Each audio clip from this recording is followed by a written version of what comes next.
Facebook chat 3 ಪ್ರಾಣ ತೆಗೆದ story ಇದು. ಆಗಷ್ಟೇ ಹುಟ್ಟಿದ್ದ ಹಸುಗೂಸು ಮತ್ತು ಇನ್ನಿಬ್ಬರ ದಾರುಣ ಸಾವಿಗೆ ಕಾರಣ ಆಗಿದ್ದು ತಮಾಷೆಗೆ ಅಂತ ಸ್ಟಾರ್ಟ್ ಆದ ಚಾಟಿಂಗ್. ಒಂದು ಕೊಲೆಯ ಬೆನ್ನಹತ್ತಿದ್ದ ಪೊಲೀಸರು ಇಡೀ ಗ್ರಾಮದವರ DNA ಪರೀಕ್ಷೆಗೆ ಮುಂದಾಗಿದ್ರು. ರಿಪೋರ್ಟ್ ಬಂದಾಗ ಮಗುವಿನ ತಂದೆ ಮತ್ತು ಹೆತ್ತ ತಾಯಿಯ ಪೋಷಕರು ಶಾಕ್ ಆಗಿದ್ರು. ಯಾಕಂದ್ರೆ ಅವರಿಗೆ ತಮ್ಮ ಮಗಳು ಪ್ರೆಗ್ನೆಂಟ್ ಅನ್ನೋದೇ ಗೊತ್ತಿರಲಿಲ್ಲ. ಹಾಗಾದ್ರೆ ಏನಿದು ಕೇಸ್? ಜಟಿಲವಾಗಿದ್ದ ಕೇಸ್ನ ಪೊಲೀಸರು ಹೇಗೆ ಸಾಲ್ವ್ ಮಾಡಿದ್ರು? ಪೊಲೀಸ್ ಇನ್ವೆಸ್ಟಿಗೇಷನ್ನ ರೋಚಕತೆ ಹೇಗಿತ್ತು? ಇದೆಲ್ಲದರ ಬಗ್ಗೆ ನಮ್ಮ ಇವತ್ತಿನ ಕ್ರೈಮ್ ಸ್ಟೋರಿಯಲ್ಲಿ ಹೇಳ್ತೀವಿ. ಈ ಸ್ಟೋರಿ ಯಾವುದೋ ಥ್ರಿಲ್ಲರ್ ಸಿನಿಮಾ ಕಥೆ ಥರ ಇದೆ. ತುಂಬ ಟ್ವಿಸ್ಟ್ ಆ್ಯಂಡ್ ಟರ್ನ್ಸ್ ಇದೆ. ಫುಲ್ ನೋಡಿ, ಕನ್ಫ್ಯೂಷನ್ ಇರಲ್ಲ. ಇದು ಕೇರಳದ ಕಲ್ಲುವಾತುಕಲ್ ರೇಷ್ಮಾ ಕೇಸ್. ನಾನು ಸಮೀನಾ. ನಮ್ಮ ಇವತ್ತಿನ ಸ್ಟೋರಿ ಸ್ಟಾರ್ಟ್ ಆಗೋದು ಕೇರಳದಿಂದ. ಅವತ್ತು 5 ಜನವರಿ 2021 ಬೆಳಗ್ಗೆ 6 ಗಂಟೆ ಸಮಯ. ಕೇರಳದ ಕೊಲ್ಲಂ ಜಿಲ್ಲೆಯ ಕಲ್ಲುವಾತುಕಲ್ ಅನ್ನೋ ಪುಟ್ಟ ಹಳ್ಳಿಯಲ್ಲಿ ಆಗಷ್ಟೇ ಆಗಿದ್ದ ಸೂರ್ಯೋದಯ ಎಂದಿನಂತಿರಲಿಲ್ಲ. ಒಂದೆಡೆ ಚರ್ಚ್ನ ಗಂಟೆ ಬಾರಿಸ್ತಾ ಇದ್ರೆ ಮತ್ತೊಂದೆಡೆ ದೇವಸ್ಥಾನದಲ್ಲಿ ಆರತಿ ಆರಂಭವಾಗಿತ್ತು. ಮತ್ತೊಂದೆಡೆ ಆಜಾನ್ ಶಬ್ದ ಕೇಳಿಸ್ತಿತ್ತು. ಅದೇ ಊರಲ್ಲಿ ಕಾರ್ಪೆಂಟರ್ ಆಗಿದ್ದ ಸುದರ್ಶನ್ ಪಿಳ್ಳೆ ಎಂದಿನಂತೆ ಬೆಳಗ್ಗೆ ಬೇಗ ಎದ್ದು ಸ್ನಾನ ಮುಗಿಸಿ ದೇವಸ್ಥಾನಕ್ಕೆ ಹೋಗಿ ರಿಟರ್ನ್ ಮನೆಗೆ ಬರ್ತಾ ಇದ್ರು. ಅದು ರಬ್ಬರ್ ತೋಟ. ಜನಸಂದಣಿ ಇರಲಿಲ್ಲ. ನ್ಯಾಚುರಲ್ ಆಂಬಿಯನ್ಸ್ ಕೇಳಿಸ್ತಿದ್ದ ಅಲ್ಲಿ ಮತ್ತೊಂದು ಧ್ವನಿ ಸುದರ್ಶನ್ ಪಿಳ್ಳೆಗೆ ಕೇಳಿಸಿತ್ತು. ಯಾವುದೋ ಬೆಕ್ಕಿನ ಮರಿ ಅಳ್ತಿರೋ ರೀತಿಯ ಶಬ್ದ. ಆದ್ರೂ ಕುತೂಹಲದಿಂದ ಸೌಂಡ್ ಎಲ್ಲಿಂದ ಬರ್ತಿದೆ ಅಂತ ಹತ್ರ ಹೋಗಿ ಎಲ್ಲಾ ಕಡೆ ಹುಡುಕ್ತಾರೆ. ನೆಲದಲ್ಲಿ ಹರಡ್ಕೊಂಡಿದ್ದ ಎಲೆಗಳನ್ನ ಸರಿಸಿ ನೋಡ್ತಾರೆ. ಎಲ್ಲೂ ಏನೂ ಕಾಣಿಸಲ್ಲ. ಹಾಗೆ 2 ಹೆಜ್ಜೆ ಮುಂದೆ ಹೋಗ್ತಾರೆ. ಆ ಶಬ್ದ ಈಗ ಜೋರಾಗಿತ್ತು. ಅದು ಬೆಕ್ಕಿನ ಅಳುವಿನ ಧ್ವನಿಯಲ್ಲ. ಇನ್ಫ್ಯಾಕ್ಟ್ ಸುದರ್ಶನ್ ಅವರದ್ದು ಅದೇ ರಬ್ಬರ್ ತೋಟದಲ್ಲಿ ಒಂದು ವಿಶಾಲವಾದ ಮನೆ ಇತ್ತು. ಇನ್ನೇನು ಮನೆ ಹತ್ರ ಬರ್ತಾ ಇರುವಂತೆ ಶಬ್ದವು ಜೋರಾಗಿ ಕೇಳಿಸ್ತಿತ್ತು. ಸರಿ ಅಂತ ಮನೆ ಹಿತ್ತಲಲ್ಲಿ ಹೋಗಿ ಒಣಗಿರೋ ಎಲೆಗಳ ರಾಶಿಯನ್ನ ಸರಿಸಿ ಹುಡುಕ್ತಾರೆ. ಆ ಒಣಗಿದ್ದ ಎಲೆಗಳ ನಡುವೆ ಇರೋದನ್ನ ನೋಡಿ ಬೆಚ್ಚಿ ಬಿದ್ದಿದ್ರು. ಯಾಕಂದ್ರೆ ಅಲ್ಲಿ ಬೆಕ್ಕಿನ ಮರಿಯಲ್ಲ ಇದ್ದಿದ್ದು. ಅಲ್ಲಿ ಇದ್ದದ್ದು ಒಂದು ನವಜಾತ ಗಂಡು ಮಗು. ಪಾಪ, ಆ ಕೂಸು ಹುಟ್ಟಿ ಕೆಲವು ಗಂಟೆಗಳಾಗಿರ್ಬೇಕು.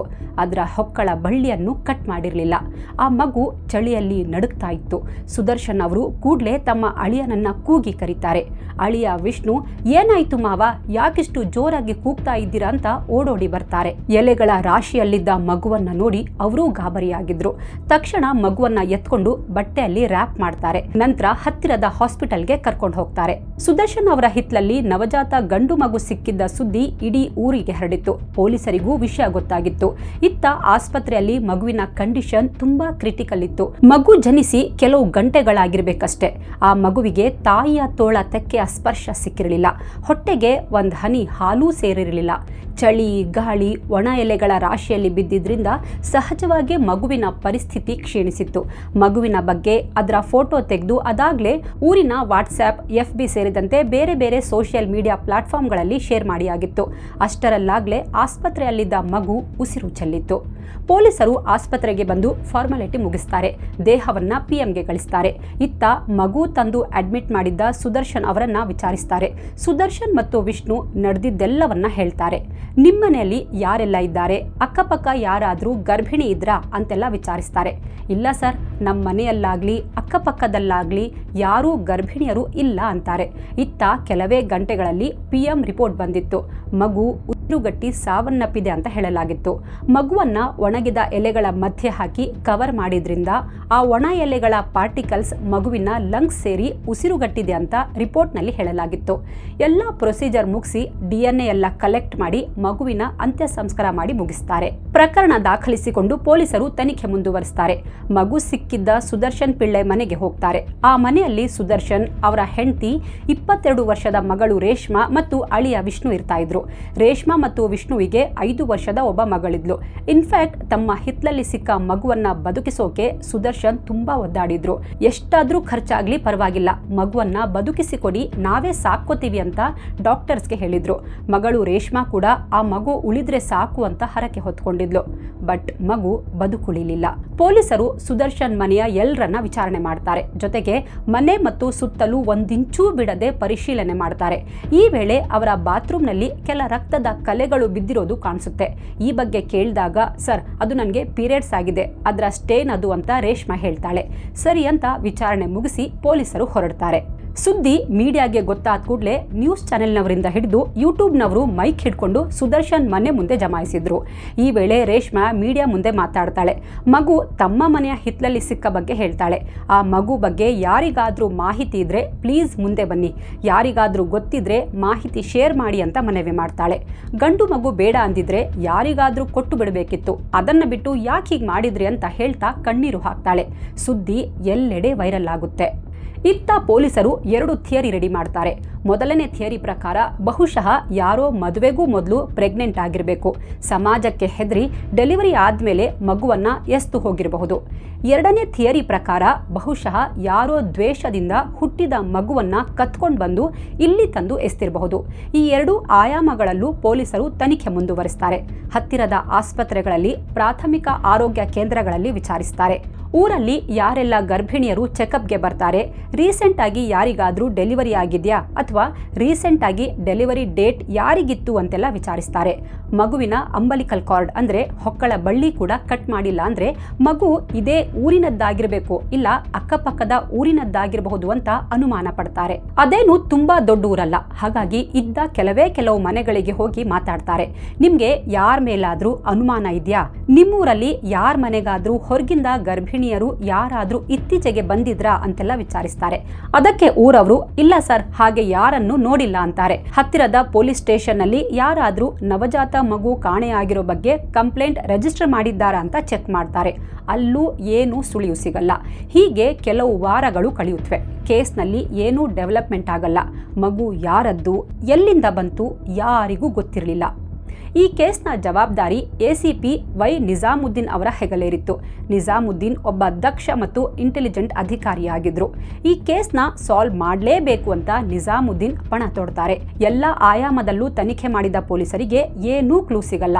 ಆದ್ರೆ ಅವರಿಗೆ ಒಂದಂತೂ ಸ್ಪಷ್ಟವಾಗಿತ್ತು, ಆ ಮಗು ಇದೇ ಊರಿನದ್ದು ಅನ್ನೋದು ನಿಜಾಮುದ್ದೀನ್ ಅವರ ಗಟ್ ಫೀಲಿಂಗ್ ಆಗಿತ್ತು. ಅದಕ್ಕೆ ಅಂತ ಇಡೀ ಊರಿನ ಜನರ DNA ಟೆಸ್ಟ್ ಮಾಡಿಸೋಣ ಅಂತ ಡಿಸೈಡ್ ಮಾಡ್ತಾರೆ. ಆದ್ರೆ ಅದು ಅಷ್ಟು ಈಸಿ ಆಗಿರಲಿಲ್ಲ. ಒಬ್ಬ ಕೊಲೆಗಾರನನ್ನ ಹಿಡಿಯೋಕೆ ಇಡೀ ಊರಿನ DNA ಪರೀಕ್ಷೆ ಮಾಡಿಸೋದು ಅಂದ್ರೆ ತಮಾಷೆ ಅಲ್ಲ. ಆದ್ರೂ ಉಳಿದಿರೋದು ಅದೊಂದೇ ದಾರಿ ಅಂತ ಪರ್ಮಿಷನ್ಗಾಗಿ ಕೋರ್ಟ್ನಲ್ಲಿ ಅಪೀಲ್ ಮಾಡ್ತಾರೆ. ಜಡ್ಜ್ ಕೂಡ ಕನ್ವಿನ್ಸ್ ಆಗಿದ್ರು, DNA ಪರೀಕ್ಷೆ ನಡೆಸೋಕೆ ಅನುಮತಿ ನೀಡಿದ್ರು. ಅಲ್ಲಿಗೆ ಇದು ತುಂಬಾ ಎಕ್ಸ್ಪೆನ್ಸಿವ್ ಕೇಸ್ ಆಗಿತ್ತು. ಜೊತೆಗೆ ಈಗಿದ್ದ ಚಾಲೆಂಜ್ ಅಂದ್ರೆ ಜನರನ್ನ ಒಪ್ಸೋದು. ಯಾಕಂದ್ರೆ DNA ಪರೀಕ್ಷೆಗೆ ಯಾರಾದ್ರೂ ಒಪ್ಪದಿದ್ರೆ ಅವರಿಂದ ಬಲವಂತವಾಗಿ ಸ್ಯಾಂಪಲ್ ಕಲೆಕ್ಟ್ ಮಾಡೋದು ಕಷ್ಟ, ಮತ್ತೆ ಅದಕ್ಕಾಗಿ ಕೋರ್ಟ್ ಮೊರೆ ಹೋಗ್ಬೇಕಿತ್ತು. ಆಗಿದ್ದಾಗ್ಲಿ ಅಂತ ನಿಜಾಮುದ್ದೀನ್ ಅವರ ಟೀಮ್ ಸ್ಯಾಂಪಲ್ ಕಲೆಕ್ಷನ್ ಸ್ಟಾರ್ಟ್ ಮಾಡ್ತಾರೆ. ಆ ಮಗುವಿನ ಪರಿಸ್ಥಿತಿ ಕಣ್ಣಾರೆ ನೋಡಿದ್ದ ಕೆಲವರು ಸ್ಯಾಂಪಲ್ ಕೊಡೋಕೆ ಒಪ್ಕೊಂಡಿದ್ರು.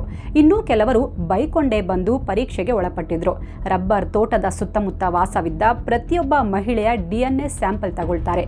ಆದ್ರೆ ಎಲ್ಲದರ ರಿಪೋರ್ಟ್ ಬರೋಕೆ ಇನ್ನೂ ಹಲವು ತಿಂಗಳು ಕಾಯ್ಬೇಕಿತ್ತು.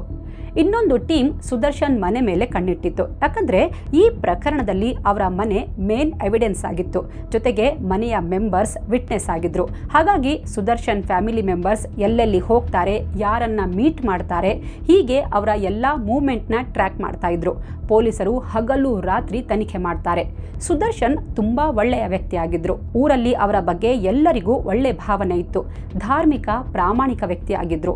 ಅವರು ಕಾರ್ಪೆಂಟರ್ ಕೆಲಸ ಮಾಡ್ತಿದ್ರು. ಯಾರ ಜೊತೆಗೂ ಕಿರಿಕಿರ್ಲಿಲ್ಲ. ತಾನಾಯ್ತು, ತನ್ನ ಕೆಲಸ ಆಯ್ತು ಮತ್ತು ತನ್ನ ಕುಟುಂಬ ಅಂತ ಸಿಂಪಲ್ ಜೀವನ ನಡೆಸ್ತಾ ಇದ್ರು. ಹಾಗೆ ಸುದರ್ಶನ್ ಹೆಂಡತಿ ಕೂಡ ಸಿಂಪಲ್ ಗೃಹಿಣಿಯಾಗಿದ್ರು.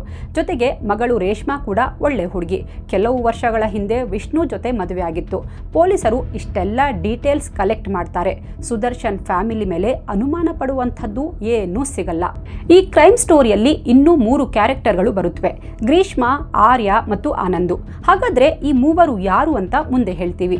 ನವಜಾತ ಶಿಶುವಿನ ಹತ್ಯೆಯ ತನಿಖೆ ನಡೀತಾ ಇರುವಾಗಲೇ ಮತ್ತೊಂದು ಸ್ಟೇಷನ್ ಲಿಮಿಟ್ನಲ್ಲಿ 2 ಸಾವಿನ ಪ್ರಕರಣ ದಾಖಲಾಗಿತ್ತು. 2 ಯುವತಿಯರು ನಿಗೂಢವಾಗಿ ಸಾವನ್ನಪ್ಪಿದ್ರು. ಆ 2 ಯುವತಿಯರು ಬೇರೆ ಯಾರೂ ಅಲ್ಲ, ಗ್ರೀಷ್ಮಾ ಮತ್ತು ಆರ್ಯ. ಇವರಿಬ್ಬರಿಗೆ ಏನಾಯ್ತು? ಗ್ರೀಷ್ಮಾ, ಆರ್ಯ ಮತ್ತು ಆ ನವಜಾತ ಮಗುವಿಗೂ ಏನಾದರೂ ಸಂಬಂಧ ಇದೆಯಾ? ಅದನ್ನ ಹೇಳೋಕೆ ಮುಂಚೆ ರೇಷ್ಮಾ ಬಗ್ಗೆ ಒಂದಿಷ್ಟು ಇಂಟ್ರೆಸ್ಟಿಂಗ್ ವಿಷಯ ಹೇಳ್ತೀವಿ ನೋಡಿ. ರೇಷ್ಮಾ ಮತ್ತು ವಿಷ್ಣು ಇವರದ್ದು ಲವ್ ಮ್ಯಾರೇಜ್. ರೇಷ್ಮಾ 10th ನಲ್ಲಿ ಇರುವಾಗ ಓದಿನ ಜೊತೆ ಟೇಲರಿಂಗ್ ಕೋರ್ಸ್ ಮಾಡ್ತಾ ಇದ್ಲು. ಇವಳಿಗೆ 2 ಫ್ರೆಂಡ್ಸ್ ಇದ್ರು, ಆರ್ಯ ಮತ್ತು ಗ್ರೀಷ್ಮಾ. ರೇಷ್ಮಾ, ಗ್ರೀಷ್ಮಾ ಮತ್ತು ಆರ್ಯ ಮೂವರು ಆಲ್ಮೋಸ್ಟ್ ಒಂದೇ ಏಜ್ನವರು, ಒಂದೇ ಸ್ಕೂಲ್ನಲ್ಲಿ ಓದ್ತಾ ಇದ್ರು. ಮೂವರು ಬೆಸ್ಟ್ ಫ್ರೆಂಡ್ಸ್. ಹೀಗಿರುವಾಗ ಆರ್ಯಗೆ ಮದುವೆ ಆಗುತ್ತೆ. ಇದೇ ಗ್ರೀಷ್ಮಾಳ ಸೋದರ ಮಾವ ರಂಜಿತ್ ಜೊತೆಗೆ ಆರ್ಯ ಮದುವೆ ಆಗ್ತಾಳೆ. ಮದುವೆ ನಂತರವೂ ಮೂವರು ಫ್ರೆಂಡ್ಸ್ ಆಗಿದ್ರು. ಒಬ್ಬರ ಮನೆಗೊಬ್ರು ಹೋಗೋದು ಬರೋದು ಮಾಡ್ತಾ ಇದ್ರು. ಆರ್ಯಾಳ ಗಂಡ ರಂಜಿತ್ಗೆ ಒಬ್ಬ ತಮ್ಮ ಇದ್ದ, ಅವನೇ ವಿಷ್ಣು. ರಂಜಿತ್ ಮನೆಗೆ ಬರ್ತಿದ್ದ ರೇಷ್ಮಾಳನ್ನ ನೋಡಿದ್ದ ವಿಷ್ಣು ಅವಳನ್ನ ಇಷ್ಟಪಡ್ತಾನೆ.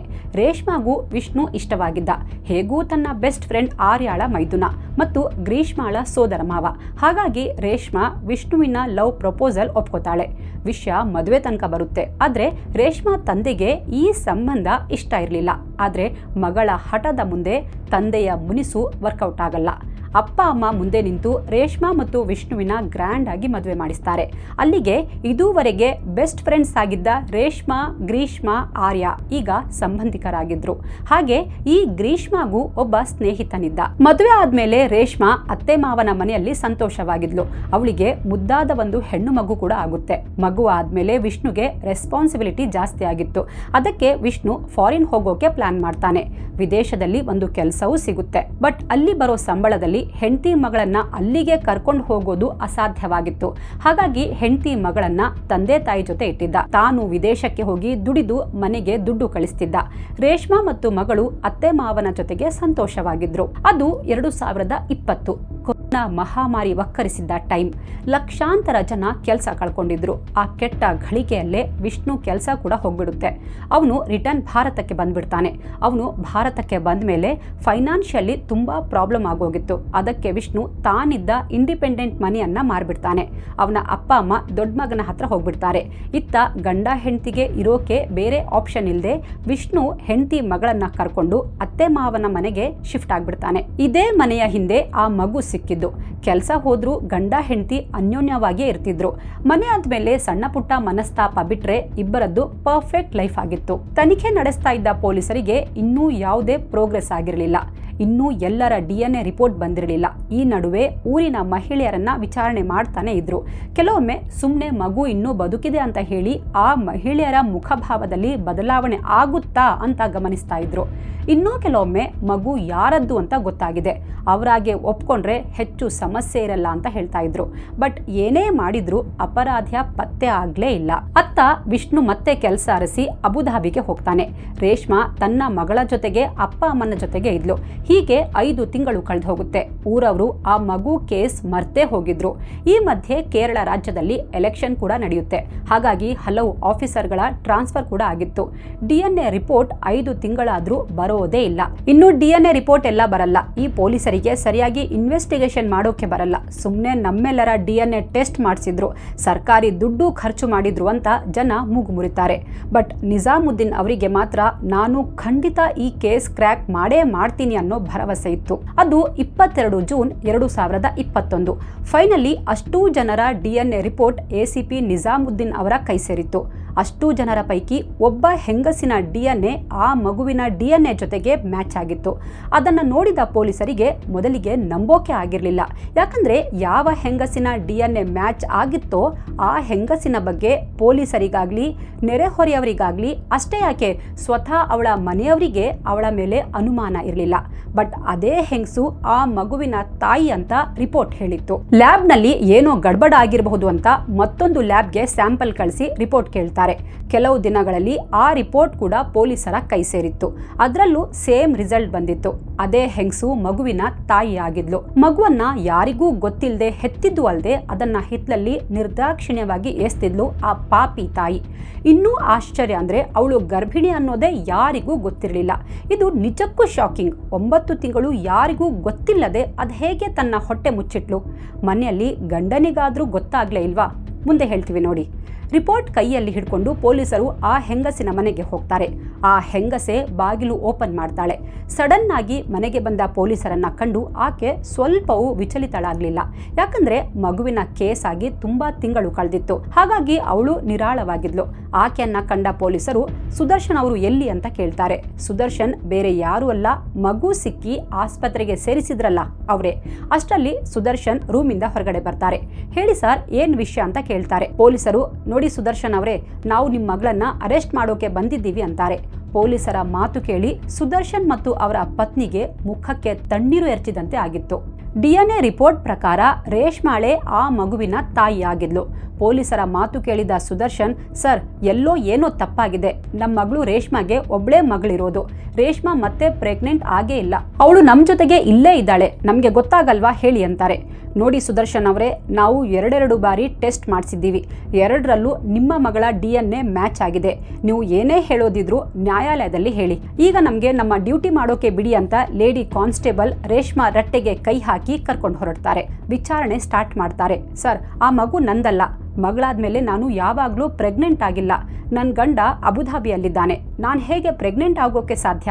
ನನಗೇನೂ ಗೊತ್ತಿಲ್ಲ. ದಯವಿಟ್ಟು ನನ್ನನ್ನು ಬಿಟ್ಬಿಡಿ. ಸಾಲದಕ್ಕೆ ಆ ಮಗುವನ್ನು ನಮ್ಮಪ್ಪನೇ ಹುಡುಕಿ ಕೊಟ್ಟಿದ್ದು. ಅದು ಅಲ್ಲದೆ ನೀವು DNA ಟೆಸ್ಟ್ ಮಾಡಿಸ್ಬೇಕು ಅಂದಾಗ ನಾನೇ ವಾಲಂಟರಿ ಆಗಿ ಬಂದು ಸ್ಯಾಂಪಲ್ ಕೊಟ್ಟಿದ್ದೆ. ಈಗ ನೀವು ನೋಡಿದ್ರೆ ನನ್ನೇ ಅಪರಾಧಿ ಸ್ಥಾನದಲ್ಲಿ ನಿಲ್ಲಿಸಿದ್ದೀರಾ ಅಂತ ವಾದಿಸ್ತಾಳೆ. ಅವಳ ಎಲ್ಲಾ ಮಾತು ಕೇಳಿದ ಪೊಲೀಸರು ಸ್ವಲ್ಪ ಹೊತ್ತು ಏನೂ ಮಾತಾಡಲ್ಲ. ಒಬ್ಳನ್ನೇ ತನಿಖಾ ಕೋಣೆಯಲ್ಲಿ ಕೂರಿಸಿ ಹೋಗ್ಬಿಡ್ತಾರೆ. ಎಷ್ಟೋ ಹೊತ್ತಾದ್ಮೇಲೆ ಮತ್ತೆ ಒಳಗೆ ಬಂದ ನಿಜಾಮುದ್ದೀನ್ ಅವರು, ನೋಡಮ್ಮ, ನೀನಾಗೆ ನಿಜ ಹೇಳಿದ್ರೆ ನಿನ್ ಮೇಲೆ ಸ್ವಲ್ಪ ಕರುಣೆ ತೋರಬಹುದು. ಇಲ್ಲ ಅಂದ್ರೆ ನಮ್ಮ ಲೇಡಿ ಕಾನ್ಸ್ಟೇಬಲ್ಗೆ ನಿನ್ನಿಂದ ಸತ್ಯ ಬಾಯಿ ಬಿಡಿಸೋದು ಕಷ್ಟ ಏನಲ್ಲ ಅಂತ ಸಾವಕಾಶವಾಗಿ ಹೇಳ್ತಾರೆ. ಅವರ ಶಾಂತ ಮಾತುಗಳ ಹಿಂದೆ ಇದ್ದ ಭಯಾನಕತೆ ರೇಷ್ಮಾಗೆ ಅರಿವಾಗಿತ್ತು. ಮರು ಮಾತಾಡದೆ ತನ್ನ ಕಥೆ ಶುರು ಮಾಡ್ತಾಳೆ. ಸರ್, ನನ್ನ ಹೆಸರು ರೇಷ್ಮಾ. ಆ ಮಗುವಿನ ತಾಯಿ ನಾನೇ ಹೆತ್ತ ಮಗುವನ್ನ ಮನೆ ಹಿತ್ತಲ್ಲಿ ಬಿಸಾಕಿಬಿಟ್ಟೆ. ಯಾವುದಾದ್ರೂ ಪ್ರಾಣಿ ತಿಂದ್ಬಿಡುತ್ತೆ ಅಂದ್ಕೊಂಡಿದ್ದೆ. ಆದರೆ ಮಗು ನಮ್ಮ ತಂದೆ ಕೈಗೆ ಸಿಕ್ಬಿಡ್ತು. ಇಷ್ಟೆಲ್ಲ ಆಯಿತು ಅಂತಾಳೆ. ಅದು ಜನವರಿ 4, 2021. ಮಧ್ಯರಾತ್ರಿ ಸುಮಾರಿಗೆ ನನಗೆ ಲೇಬರ್ ಪೇನ್ ಸ್ಟಾರ್ಟ್ ಆಗಿತ್ತು. 5ನೇ ತಾರೀಕು ಬೆಳಗ್ಗಿನ ಜಾವ ಬಾತ್ರೂಮಲ್ಲಿ ಡೆಲಿವರಿ ಆಯಿತು. ಅದನ್ನು ತಗೊಂಡು ಹೋಗಿ ರಬ್ಬರ್ ತೋಟದಲ್ಲಿ ಒಣಗಿರೋ ಎಲೆಗಳ ಮಧ್ಯೆ ಬಿಸಾಕ್ಬಿಟ್ಟೆ ಅಂತಾಳೆ. ಯಾಕೆ ಹೀಗೆ ಮಾಡಿದೆ ಅಂತ ಕೇಳಿದ್ಕೆ ರೇಷ್ಮಾ ಹೇಳಿದ ಮಾತು ಕೇಳಿ ಪೊಲೀಸರು ಹೌಹಾರಿದ್ರು. ಇಲ್ಲಿಂದ ಒಂದು ಕರಾಳ social media love story open ಆಗಿತ್ತು. ಸರ್, 2020ರಲ್ಲಿ ನನ್ನ ಗಂಡನ ನೌಕರಿ ಹೋದ್ಮೇಲೆ ನಮ್ಮಿಬ್ಬರ ಮಧ್ಯೆ ತುಂಬಾನೇ ಪ್ರಾಬ್ಲಮ್ ಸ್ಟಾರ್ಟ್ ಆಗಿತ್ತು. ಆದರೂ ನಾವಿಬ್ರು ಜೊತೆಯಲ್ಲೇ ಇದ್ವಿ. ನಾನು ಒಮ್ಮೆ ಗಂಡನ ಜೊತೆಗೆ ಜಗಳ ಆಡಿ ಮುನಿಸ್ಕೊಂಡಿದ್ದೆ. ನನ್ನ ಪುಸಲಾಯಿಸೋಕೆ ಅಂತ ಗಂಡ ನನಗೆ ಆಂಡ್ರಾಯ್ಡ್ ಫೋನ್ ತಂದುಕೊಟ್ಟ. ಅಲ್ಲಿಂದಲೇ ಸರ್ ಎಲ್ಲ ಶುರುವಾಗಿದ್ದು ಅಂತಾಳೆ. ಸ್ಮಾರ್ಟ್ ಫೋನ್ ಸಿಕ್ಕ ಮೇಲೆ ಅದರಲ್ಲಿ ನಾನು FB ಅಕೌಂಟ್ ಕ್ರಿಯೇಟ್ ಮಾಡಿದೆ. DPಗೆ ಒಂದೊಳ್ಳೆ ಫೋಟೋ ಹಾಕಿದ್ದೆ. ಅದನ್ನು ನೋಡಿ ನನಗೆ ಹಲವು ಫ್ರೆಂಡ್ ರಿಕ್ವೆಸ್ಟ್ ಬಂದವು. ನಾನು ಹಲವರಿಗೆ ರಿಕ್ವೆಸ್ಟ್ ಕಳಿಸಿದೆ. ಹೀಗೆ ಒಮ್ಮೆ ಬ್ರೌಸ್ ಮಾಡುವಾಗ ನನಗೆ ಒಂದು ಪ್ರೊಫೈಲ್ನಿಂದ ಒಂದು ಮೆಸೇಜ್ ಬಂತು. ಅವನ ಹೆಸರು ಆನಂದು. ಇಬ್ರು ಚಾಟಿಂಗ್ನಲ್ಲೇ ಪರಿಚಯ ಮಾಡ್ಕೊಂಡ್ವಿ. ಹೀಗೆ ಚಾಟ್ ಮಾಡ್ತಾ ಫ್ರೆಂಡ್ಶಿಪ್ ಆಯಿತು. ನನಗೆ ಗೊತ್ತಿಲ್ಲದೆ ನಾನು ಅವನ ಪ್ರೀತಿಯಲ್ಲಿ ಬಿದ್ದೆ. ಅವನು ನನ್ನ ಪ್ರೀತಿಸ್ತಾ ಇದ್ದ ಸರ್ ಅಂತ ರೇಷ್ಮಾ ಪೊಲೀಸರಿಗೆ ಹೇಳ್ತಾಳೆ. ನಾನು ಯಾವಾಗಲೂ ಫೋನ್ನಲ್ಲೇ ಇರೋದು ನೋಡಿ ವಿಷ್ಣು ಹಲವು ಬಾರಿ ನನಗೆ ಬೈದಿದ್ದ. ಆದರೂ ನನ್ನ ಸೋಷಿಯಲ್ ಮೀಡಿಯಾ ಗೀಳು ಕಮ್ಮಿ ಆಗಿರಲಿಲ್ಲ. ಇಲ್ಲಿಂದ ನನ್ನ ಮತ್ತು ಗಂಡನ ಮಧ್ಯೆ ಪ್ರತಿದಿನ ಜಗಳ ಸ್ಟಾರ್ಟ್ ಆಯಿತು. ನಾನು ಕದ್ದು ಮುಚ್ಚಿ ಆನಂದ್ ಜೊತೆ ಚಾಟ್ ಮಾಡ್ತಾ ಇದ್ದೆ. ವಿಷ್ಣು ಕೇಳಿದಾಗ ಗ್ರೀಷ್ಮಾ ಮತ್ತು ಆರ್ಯ ಜೊತೆ ಚಾಟ್ ಮಾಡ್ತಾ ಇದ್ದೀನಿ ಅಂತಿದ್ದೆ. ನನಗೆ ಆನಂದು ಇಷ್ಟ ಆಗಿದ್ದ. ಅವನ ಜೊತೆ ಮಾತಾಡಿದರೆ ನನಗೆ ರಿಲ್ಯಾಕ್ಸ್ ಆಗ್ತಿತ್ತು. ವಿಷ್ಣು ಮತ್ತು ಮಗಳನ್ನು ಬಿಟ್ಟು ಅವನ ಜೊತೆಗೆ ಓಡ್ ಹೋಗಬೇಕು ಅನಿಸ್ತಾ ಇತ್ತು. ಆದರೂ ಸಮಾಜಕ್ಕೆ ಹೆದರಿ ಸುಮ್ಮನಿದ್ದೆ. ಎಲ್ಲವೂ ನಾರ್ಮಲ್ ಆಗೇ ಇತ್ತು. ಹೀಗಿರುವಾಗ ಒಂದಿನ ನಾನು ಮಗಳನ್ನ ಕರ್ಕೊಂಡು ಬೀಚ್ಗೆ ಹೋಗಿದ್ದೆ. ಆದರೆ ಅದನ್ನ ವಿಷ್ಣುಗೆ ಹೇಳಿರಲಿಲ್ಲ. ಅಲ್ಲೇ ಕೂತು ಗಂಟೆಗಟ್ಟಲೆ ಆನಂದ್ ಜೊತೆ ಚಾಟ್ ಮಾಡ್ತಿದ್ದೆ. ನನ್ನ ನೋಡಿದವರು ಯಾರೋ ವಿಷ್ಣುಗೆ ಕಾಲ್ ಮಾಡಿ ರೇಷ್ಮಾ ಬೀಚ್ ಹತ್ರ ಇದ್ದಾಳೆ, ನೀನೆಲ್ಲಿದ್ಯಾ ಅಂತ ಕೇಳಿದ್ರು. ಹೇಳ್ದೆ ಹೋಗಿದ್ದಾಳೆ ಅಂತ ವಿಷ್ಣುಗೆ ನನ್ನ ಮೇಲೆ ಕೋಪ ಬಂದಿತ್ತು. ಸೀದಾ ಬೀಚ್ ಹತ್ರ ಬಂದವನೇ ನನಗೆ ಬೈದು ಮನೆಗೆ ಕರ್ಕೊಂಡು ಬಂದ್ಬಿಟ್ಟ. ಇನ್ಫ್ಯಾಕ್ಟ್ ಅವತ್ತು ಆನಂದು ಸಿಗ್ತೀನಿ ಬಾ ಅಂತ ಕರೆದಿದ್ದ. ಅವನನ್ನ ಮೀಟ್ ಮಾಡೋಕೆ ಅಂತಾನೆ ನಾನು ಬೀಚ್ಗೆ ಹೋಗಿ ಕಾಯ್ತಾ ಇದ್ದೆ. ಆನಂದು ಇನ್ನೇನು 2 ನಿಮಿಷದಲ್ಲಿ ಬರ್ತೀನಿ ಅಂದಿದ್ದ. ನಾನು ಫುಲ್ ಎಕ್ಸೈಟ್ ಆಗಿದ್ದೆ. ಅಷ್ಟರಲ್ಲಿ ವಿಷ್ಣು ಬಂದು ಎಲ್ಲವೂ ಹಾಳು ಮಾಡಿಬಿಟ್ಟ ಸರ್. ಅದಕ್ಕೆ ಅವನ ಮೇಲೆ ವಿಪರೀತ ಕೋಪ ಬಂದಿತ್ತು. ಆವತ್ತೇ ವಿಷ್ಣು ಮತ್ತು ಮಗಳನ್ನು ಬಿಟ್ಟು ಆನಂದು ಜೊತೆ ಹೋಗಬೇಕು ಅಂತ ಡಿಸೈಡ್ ಮಾಡಿದೆ ಸರ್. ಆನಂದು ನನ್ನ ಮದುವೆ ಮಾಡ್ಕೋತೀನಿ ಅಂತ ಪ್ರಾಮಿಸ್ ಮಾಡಿದ್ದ. ನಾನು ಕೂಡ ಆನಂದ್ ಹತ್ರ ಏನೂ ಮುಚ್ಚಿಟ್ಟಿರಲಿಲ್ಲ. ನನಗೆ ಮದುವೆ ಆಗಿರೋದು, ಮಗು ಇರೋದು ಎಲ್ಲ ಹೇಳಿದ್ದೆ. ಇದರಿಂದ ಅವನಿಗೇನೂ ಪ್ರಾಬ್ಲಮ್ ಇರಲಿಲ್ಲ ಸರ್ ಅಂತ ರೇಷ್ಮಾ ಪೊಲೀಸರಿಗೆ ಹೇಳ್ತಾಳೆ. ಇವಳ ಮಾತು ಕೇಳಿದ ಪೊಲೀಸರಿಗೆ ಬಹುಶಃ ರೇಷ್ಮಾ ಮತ್ತು ಆನಂದು ಖಾಸಗಿ ಕ್ಷಣಗಳನ್ನು ಕಳೆದಿರಬಹುದು. ಇದರಿಂದ ರೇಷ್ಮಾ ಪ್ರೆಗ್ನೆಂಟ್ ಆಗಿರಬಹುದು. ನಂತರ ಏನೋ ಸಮಸ್ಯೆ ಆಗಿ ಡೆಲಿವರಿ ಆದಮೇಲೆ ಮಗುವನ್ನ ಬಿಸಾಕಿರಬಹುದು ಅಂದ್ಕೊಳ್ತಾರೆ. ಆದರೂ 9 ತಿಂಗಳು ಮನೆಯಲ್ಲೇ ಇದ್ರೂ ಅಪ್ಪ ಅಮ್ಮನಿಗೆ ಇವಳು ಪ್ರೆಗ್ನೆಂಟ್ ಅನ್ನೋ ವಿಷಯ ಹೇಗೆ ಗೊತ್ತಿರಲಿಲ್ಲ? ಗಂಡ ಬಿಡಿ ಅಬುದಾಬಿಯಲ್ಲಿದ್ದ, ಹಾಗಾಗಿ ಅವನಿಗೆ ಗೊತ್ತಿಲ್ಲದೆ ಇರಬಹುದು. ಬಟ್ ಅಮ್ಮನಿಗಾದರೂ ಗೊತ್ತಾಗ್ಲೇಬೇಕಲ್ವಾ? ಈ ಪ್ರಶ್ನೆ ಪೊಲೀಸರನ್ನ ಕಾಡ್ತಿತ್ತು. ಈ ಕೇಸ್ ಇಷ್ಟು ಸಿಂಪಲ್ ಆಗಿರಲಿಲ್ಲ. ಯಾವಾಗ ರೇಷ್ಮಾ ಅರೆಸ್ಟ್ ಆಗ್ತಾಳೋ ಅಬುದಾಬಿಯಲ್ಲಿದ್ದ ವಿಷ್ಣು ಊರಿಗೆ ಬಂದಿದ್ದ. ಅವನ DNA ಸ್ಯಾಂಪಲ್ ಕೂಡ ಕಲೆಕ್ಟ್ ಮಾಡ್ತಾರೆ. ಇಂಟ್ರೆಸ್ಟಿಂಗ್ ಅಂದರೆ ಯಾವ ಮಗು ಆನಂದುವಿನದ್ದಿರಬೇಕು ಅಂದ್ಕೊಂಡಿದ್ರು ಆ ಮಗುವಿನ ತಂದೆ ವಿಷ್ಣು ಆಗಿದ್ದ. ಹೇಗಿದೆ ನೋಡಿ ವಿಚಿತ್ರ. ಪಾಪ ವಿಷ್ಣುಗೆ ಆವತ್ತು ತಾನು ತನ್ನ ಕೈಯಾರೆ ಎತ್ಕೊಂಡು ಬಟ್ಟೆಯಲ್ಲಿ ರ್ಯಾಪ್ ಮಾಡಿ ಆಸ್ಪತ್ರೆಗೆ ತಗೊಂಡು ಹೋಗಿದ್ದ ಆ ಹಸುಗೂಸು ನನ್ನದೇ ಅಂಶ, ನನ್ನದೇ ಕುಡಿ ಅಂತ ಗೊತ್ತೇ ಇರಲಿಲ್ಲ. ಹಾಗಾದ್ರೆ ರೇಷ್ಮಾ ವಿಷ್ಣು ಮಗನನ್ನ ಯಾಕೆ ಕೊಂದ್ಲು? ರೇಷ್ಮಾಳ ಕಥೆ ಕೇಳಿ ಪೊಲೀಸರ ತಲೆ ಚಿಟ್ ಹಿಡಿದಿತ್ತು. ಇದೆಲ್ಲದರ ನಡುವೆ ಈ ಆನಂದು ಯಾರು? ಅವನೆಲ್ಲಿ? ಸರ್, ನಾನು ಮತ್ತು ಆನಂದು ಗಂಟೆಗಟ್ಟಲೆ ಚಾಟ್ ಮಾಡ್ತಾ ಇದ್ವಿ. ಅವನಿಗೆ ನನ್ನ ಮಗಳ ಬಗ್ಗೆ ಗೊತ್ತಿತ್ತು. ಬಟ್ ಅವತ್ತು ಹೀಗೆ ಚಾಟ್ ಮಾಡ್ತಾ ಇರುವಾಗ ನಾನು ಪ್ರೆಗ್ನೆಂಟ್ ಅಂತ ಹೇಳಿದೆ. ಬಟ್ ಅವನು, ನೋಡು ರೇಷ್ಮಾ, ನನಗೆ ತುಂಬ ದೊಡ್ಡ ಸಂಬಳ ಸಿಗೋ ನೌಕರಿ ಇಲ್ಲ, ನೀನು ಮಗಳನ್ನ ಬೇಕಿದ್ರೆ ಕರ್ಕೊಂಡು ಬಾ, ಆದರೆ ನನಗೆ ಇಬ್ಬಿಬ್ರು ಮಕ್ಕಳ ಜವಾಬ್ದಾರಿ ತಗೊಳ್ಳೋಕೆ ಆಗಲ್ಲ. ನೆಕ್ಸ್ಟ್ ನಮಗೂ ಮಗು ಆಗುತ್ತೆ, ಆಗ 3 ಮಕ್ಕಳಾಗುತ್ತೆ, ನನಗೆ ಸಾಕೋಕೆ ಕಷ್ಟ ಆಗುತ್ತೆ. ನೀನು ನನ್ನ ಜೊತೆ ಬರಬೇಕು ಅಂದರೆ ಅಬೋಷನ್ ಮಾಡಿಸ್ಬೇಕು ಅಂದ. ಅವನ ಮಾತು ಕೇಳಿ ನನಗೆ ತಲೆ ಕೆಟ್ಟು ಹೋಯ್ತು. ಬಟ್ ನಾನು ಆನಂದುನ ಬಿಡೋ ಪರಿಸ್ಥಿತಿಯಲ್ಲಿರಲಿಲ್ಲ. ನಾನು ಪ್ರೆಗ್ನೆಂಟ್ ಆಗಿರೋ ವಿಷಯ ಮೊದಲು ನಾನು ಆನಂದುಗೆ ಹೇಳಿದ್ದೆ. ಮನೆಯಲ್ಲಿ ಯಾರಿಗೂ ಹೇಳೇ ಇರಲಿಲ್ಲ. ನಾನು ಯಾವಾಗಲೂ ಲೂಸ್ ಆಗಿರೋ ಬಟ್ಟೆ ಹಾಕೊಳ್ತಾ ಇದ್ದೆ. 9 ತಿಂಗಳು ಟಮ್ಮಿ ಟಕ್ಕರ್ ಮತ್ತು ಸೊಂಟದ ಬೆಲ್ಟ್ ಯೂಸ್ ಮಾಡ್ತಾ ಇದ್ದೆ. ವಿಷ್ಣು ಅಬುದಾಬಿಯಿಂದ ಬಂದಾಗ ನನ್ನ ಜೊತೆ ಕ್ಲೋಸ್ ಆಗೋಕೆ ಬಂದ್ರೆ ಏನಾದ್ರೂ ಒಂದು ಕಾರಣ ಹೇಳಿ ತಪ್ಪಿಸ್ಕೊಳ್ತಾ ಇದ್ದೆ ಅಂತಾಳೆ. ಬಾಪ್ರೆ, ಎಂಥ ಖಿಲಾಡಿ ಹೆಂಗಸು ಇವಳು. ಸರ್, ಅವತ್ತು ರಾತ್ರಿ ನನಗೆ ವಾಟರ್ ಬ್ರೇಕ್ ಆದಾಗ ನಾನು ರೂಮಲ್ಲಿ ಒಬ್ಳೇ ಇದ್ದೆ. ಗಂಡ ಮತ್ತು ಮಗಳು ಬೇರೆ ರೂಮಲ್ಲಿ ಮಲಗಿದ್ರು. ನಾನು ಎದ್ದು ಹೋಗಿ ಮನೆ ಹೊರಗಡೆ ಇದ್ದ ಬಾತ್ರೂಮಲ್ಲಿ ಮಗುವಿಗೆ ಜನ್ಮ ಕೊಟ್ಟು ಕಿರ್ಚಿದ್ದು ಕೇಳಬಾರ್ದು ಅಂತ ನಾನೇ ನನ್ನ ಬಾಯಿ ಗಟ್ಟಿಯಾಗಿ ಅದುಮಿಟ್ಟಿದ್ದೆ. ಜೊತೆಗೆ ಮಗು ಹೊರಗೆ ಬಂದ ಕೂಡಲೇ ಅದರ ಅಳು ಕೇಳಬಾರ್ದು ಅಂತ ಅದರ ಬಾಯಿಯನ್ನು ಮುಚ್ಚಿದ್ದೆ. ನಂತರ ಹಿತ್ಲಲ್ಲಿ ಬಿಸಾಕಿ ಬಂದ್ಬಿಟ್ಟೆ ಸರ್ ಅಂತ ತಾನು ಮಾಡಿದ ಪಾಪಕೃತ್ಯದ ಬಗ್ಗೆ ಒಂಚೂರು ಅಳುಕಿಲ್ಲದೆ ಹೇಳ್ತಾಳೆ. ಇವಳ ಕಥೆ ಪೊಲೀಸರು ಇವಳ ಫ್ಯಾಮಿಲಿಗೆ ಹೇಳಿದಾಗ ಅವರು ಶಾಕ್ ಆಗಿದ್ರು. ಪೊಲೀಸರಿಗೆ ಮುಂದೆ ಇದ್ದ ಟಾಸ್ಕ್ ಅಂದ್ರೆ ಆನಂದುನನ್ನ ಹುಡುಕೋದು. ಈ ಆನಂದು ಯಾರು? ಅವನ ಪ್ರೀತಿಯಲ್ಲಿ ಬಿದ್ದು ಒಬ್ಬ ತಾಯಿ ತಾನು ಹೆತ್ತ ಮಗನನ್ನೇ ಕೊಲ್ತಾಳೆ ಅಂದ್ರೆ ಅವನು ಯಾರಿರಬಹುದು? ಪೊಲೀಸರು ಆಪರೇಷನ್ ಆನಂದು ಶುರು ಮಾಡ್ತಾರೆ. ಯಾಕಂದ್ರೆ ಪೊಲೀಸರಿಗಿದ್ದ ಅನುಮಾನ ಅಂದ್ರೆ ಈ ಕೊಲೆಯ ಮಾಸ್ಟರ್ ಮೈಂಡ್ ಆ ಫೇಸ್ಬುಕ್ ಲವರ್ ಆನಂದುನೇ ಅನ್ನೋದು. ರೇಷ್ಮಾಳ ಫೋನ್ FB ಅಕೌಂಟ್ ಚೆಕ್ ಮಾಡ್ತಾರೆ. ಬಟ್ ಆನಂದುನ ಹುಡ್ಕೋದು ಪೊಲೀಸರು ಅಂದ್ಕೊಂಡಷ್ಟು ಈಸಿ ಆಗಿರಲಿಲ್ಲ. ಈ ಆನಂದು ಜೊತೆ ಚಾಟ್ ಮಾಡೋಕೆ ಅಂತ ರೇಷ್ಮಾ ಬೇರೆ ಬೇರೆ ಹೆಸರಲ್ಲಿ ಸುಮಾರು 20 ಫೇಕ್ ID ಕ್ರಿಯೇಟ್ ಮಾಡ್ಕೊಂಡಿದ್ಲು. ಇದರಲ್ಲಿ ಕೆಲವು ಅಕೌಂಟ್ ಡಿಲೀಟ್ ಮಾಡಿದ್ಲು. ಹೀಗಾಗಿ ಆನಂದು ಅನ್ನೋ ಹೆಸರಿನ 100 ಅಕೌಂಟ್ ಚೆಕ್ ಮಾಡ್ತಾರೆ. ಕೊನೆಗೆ ರೇಷ್ಮಾ ಹತ್ರ ಮಾತಾಡಿ 3 ಪ್ರೊಫೈಲ್ ಶಾರ್ಟ್ ಲಿಸ್ಟ್ ಮಾಡ್ತಾರೆ. ಇಂಟ್ರೆಸ್ಟಿಂಗ್ ವಿಚಾರ ಅಂದ್ರೆ ರೇಷ್ಮಾ ಹಲವಾರು ಸಿಮ್ ಕಾರ್ಡ್ ಯೂಸ್ ಮಾಡ್ತಾ ಇದ್ಲು. ಅದರಲ್ಲಿ ಒಂದು ಸಿಮ್ ಕಾರ್ಡ್ ಬೇರೆಯವರ ಹೆಸರಲ್ಲಿ ರಿಜಿಸ್ಟರ್ ಆಗಿತ್ತು. ಅದು ಆರ್ಯ ಅನ್ನೋರ ಹೆಸರಲ್ಲಿತ್ತು. ಎಸ್, ರೇಷ್ಮಾಳ ಬೆಸ್ಟ್ ಫ್ರೆಂಡ್ ಮತ್ತು ವಿಷ್ಣುವಿನ ಅತ್ತಿಗೆ ಆರ್ಯ. ಹಾಗಾದ್ರೆ ಆರ್ಯಾಗೆ ರೇಷ್ಮಾ ಮತ್ತು ಆನಂದು ಬಗ್ಗೆ ಗೊತ್ತಿರಬಹುದು. ಅವಳು ರೇಷ್ಮಾ ಮತ್ತು ಆನಂದುಗೆ ಹೆಲ್ಪ್ ಮಾಡಿರಬಹುದು ಅಂತ ಅನುಮಾನಗೊಂಡು ಪೊಲೀಸರು ಆರ್ಯಾಗೆ ಫೋನ್ ಮಾಡ್ತಾರೆ. ಅಂದಹಾಗೆ ಆರ್ಯ ಮತ್ತು ಗ್ರೀಷ್ಮಾ ಆಗಿನ್ನೂ ಆತ್ಮಹತ್ಯೆ ಮಾಡ್ಕೊಂಡಿರಲಿಲ್ಲ, ಇನ್ನೂ ಬದುಕಿದ್ರು. ರೂಟೀನ್ ಎನ್ಕ್ವೈರಿ ಇದೆ, ಮಧ್ಯಾಹ್ನ ಠಾಣೆಗೆ ಬನ್ನಿ ಅಂತ ಪೊಲೀಸರು ಹೇಳ್ತಾರೆ. ಆರ್ಯ ಆಯ್ತು ಸರ್ ಬರ್ತೀನಿ ಅಂತಾಳೆ. ಆದರೆ ಸಂಜೆ ಆದರೂ ಅವಳು ಸ್ಟೇಷನ್ಗೆ ಬರಲ್ಲ. ಫೋನ್ ಮಾಡಿದ್ರೆ ಸ್ವಿಚ್ ಆಫ್ ಬರ್ತಿತ್ತು. ಅರೆ ಏನಿದು, ಬರ್ತೀನಿ ಅಂತ ಹೇಳಿ ಎಲ್ಲಿಗೋದ್ಲು ಇವಳು ಅಂತ ಯೋಚಿಸ್ತಾ ಇರುವಾಗಲೇ ಪೊಲೀಸರಿಗೆ ಆರ್ಯ ನಾಪತ್ತೆಯಾಗಿದ್ದಾಳೆ ಅನ್ನೋ ಸುದ್ದಿ ತಲುಪುತ್ತೆ. ಅವಳು ಮಾತ್ರ ಅಲ್ಲ, ಅವಳ ಜೊತೆ ರೇಷ್ಮಾಳ ಮತ್ತೊಬ್ಬ ಬೆಸ್ಟ್ ಫ್ರೆಂಡ್ ಗ್ರೀಷ್ಮಾ ಕೂಡ ಕಾಣೆಯಾಗಿದ್ದಾಳೆ ಅನ್ನೋ ವಿಷಯ ಪೊಲೀಸರಿಗೆ ಮತ್ತಷ್ಟು ತಲೆ ಬಿಸಿ ಜಾಸ್ತಿ ಮಾಡಿತ್ತು. ಆರ್ಯ ಮತ್ತು ಗ್ರೀಷ್ಮಾ ಇಬ್ಬರಿಗೂ ಚಿಕ್ಕ ಮಕ್ಕಳಿದ್ರು. ಅವರನ್ನೂ ಬಿಟ್ಟು ಇವರೆಲ್ಲಿ ಹೋದ್ರು? ಬಹುಶಃ ಪೊಲೀಸರಿಗೆ ವಿಷಯ ಗೊತ್ತಾಗಿದೆ ಅಂತ ಆನಂದುಗೆ ಗೊತ್ತಾಗಿರಬಹುದಾ? ಅದಕ್ಕೆ ಪೊಲೀಸರು ಇವರಿಬ್ಬರನ್ನ ತಲುಪೋಕ್ಕೂ ಮೊದಲೇ ಆನಂದು ಇವರಿಬ್ಬರಿಗೆ ಏನಾದರೂ ಮಾಡಿಬಿಟ್ನಾ? ಕೂಡಲೇ ಪೊಲೀಸರು ಆಕ್ಟಿವ್ ಆಗ್ತಾರೆ. ಮನೆಯ ಸುತ್ತಮುತ್ತ ಇರೋ CCTV ಚೆಕ್ ಮಾಡ್ತಾರೆ.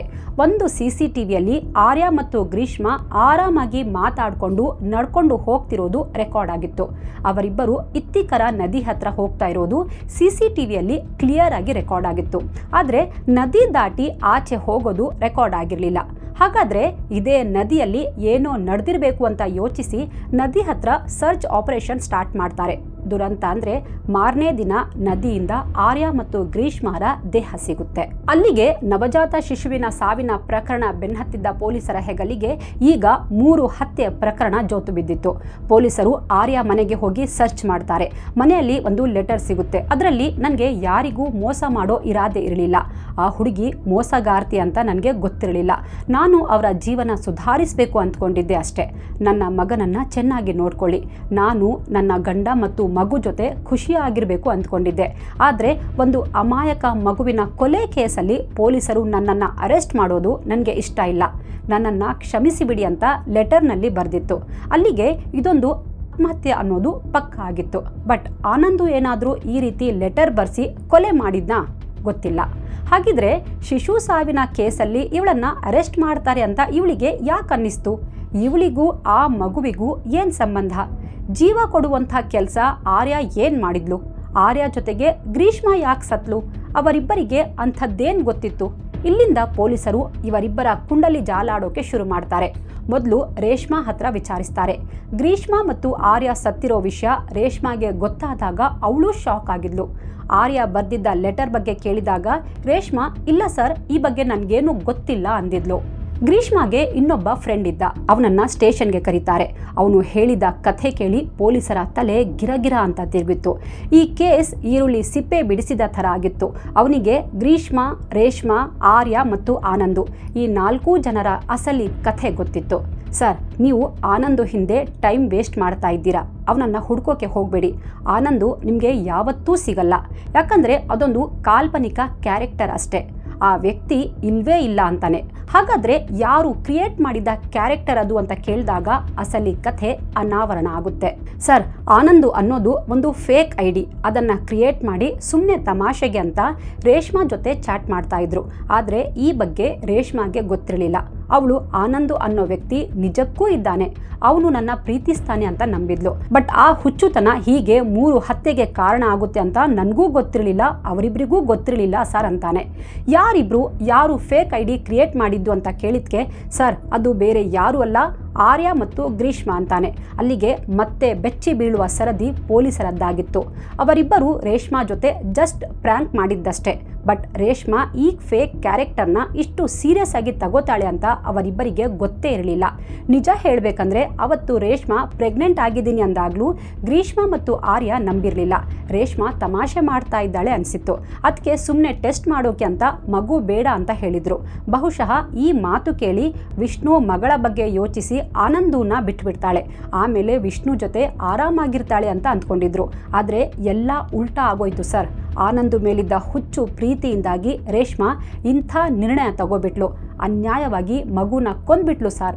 ನೀವು ರೇಷ್ಮಾಳನ್ನ ಅರೆಸ್ಟ್ ಮಾಡಿದ ವಿಷಯ ಗೊತ್ತಾಗಿ ಗ್ರೀಷ್ಮಾ ಮತ್ತು ಆರ್ಯ ಆತ್ಮಹತ್ಯೆ ಮಾಡಿಕೊಂಡ್ರು ಸರ್ ಅಂತ ಹೇಳ್ತಾ ಗ್ರೀಷ್ಮಾ ಸ್ನೇಹಿತ ಗದ್ಗದಿತನಾಗ್ತಾನೆ. ಎಂಥ ವಿಪರ್ಯಾಸ ನೋಡಿ. ರೇಷ್ಮಾಗೆ ರಿಯಾಲಿಟಿ ಗೊತ್ತೇ ಇರಲಿಲ್ಲ. ನಾನು ಬೇಗ ಬಂಧನದಿಂದ ಮುಕ್ತಳಾಗ್ತೀನಿ. ನನ್ನ ಗಂಡ ವಿಷ್ಣು ಅಂತೂ ನನ್ನ ಮತ್ತೆ ಸೇರಿಸ್ಕೊಳ್ಳಲ್ಲ. ಬಟ್ ನಾನು ಪ್ರೀತಿಸಿದ ಆನಂದು ಮಾತ್ರ ನನ್ನ ಕೈ ಬಿಡಲ್ಲ. ಅವನು ಬಂದೇ ಬರ್ತಾನೆ ಅಂತ ಕಾಯ್ತಾ ಇದ್ಲು. ಪೊಲೀಸರು ಅವಳಿಗೆ ಗ್ರೀಷ್ಮಾ ಮತ್ತು ಆರ್ಯ ಮಾಡಿದ್ದ ಪ್ರ್ಯಾಂಕ್ ಬಗ್ಗೆ ಹೇಳ್ತಾರೆ. ಈ ಮಾತು ಕೇಳಿದ ರೇಷ್ಮಾಗೆ ತನ್ನ ಕಿವಿಗಳನ್ನು ನಂಬೋಕೆ ಆಗ್ತಿರಲಿಲ್ಲ. ಯಾರಿಗಾಗಿ ನಾನು ನನ್ನ ಕರುಳ ಬಳ್ಳಿಯನ್ನೇ ಕತ್ತರಿಸಿ ಬಿಸಾಕಿದ್ನೋ ಅದು ಜಸ್ಟ್ ಒಂದು ಕಾಲ್ಪನಿಕ ಕ್ಯಾರೆಕ್ಟರ್ ಅನ್ನೋದು ಕೇಳಿ ರೇಷ್ಮಾ ಕುಸಿದು ಬಿದ್ದಿದ್ಲು.